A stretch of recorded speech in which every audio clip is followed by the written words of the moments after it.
મોરબીમાં જેતપર ખેડૂત આંદોલન સાથે સંકળાયેલા રાકેશ અમૃતિયા સ્ટોન ક્રશર પર ખાણ ખનીજ વિભાગની રેડ પડી અને ત્યારબાદ હવે આંદોલન સાથે સંકળાયેલા યુવા આગેવાન વૈભવ અમૃતિયાના કારખાને સર્ચ ઓપરેશન હાથ ધરવામાં આવ્યું।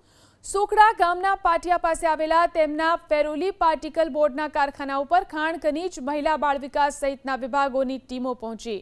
અગાઉ રાજ્યમંત્રી કાંતિ અમૃતિયાના ભાઈ રાકેશ અમૃતિયાની ભાગીદારી ધરાવતા સ્ટોન ક્રશર પર રવિવારે વિભાગની ટીમે સ્ટોક વેરિફિકેશન કર્યું હતું। તપાસ દરમિયાન રોયલ્ટી પાસ સહિતના દસ્તાવેજોની ચકાસણી કરવામાં આવી હતી। ત્યારબાદ સંચાલકને રોયલ્ટીના આધાર પુરાવા રજૂ કરવા માટે નોટિસ ફટકારવામાં આવી હોવાની પણ ચર્ચા છે। રાકેશ અમૃતિયાની ભાગીદારી ધરાવતા સ્ટોન ક્રશર પર રવિવારે વિભાગની ટીમે સ્ટોક વેરિફિકેશન કર્યું હતું। તપાસ દરમિયાન રોયલ્ટી પાસ સહિતના દસ્તાવેજોની ચકાસણી કરવામાં આવી હતી।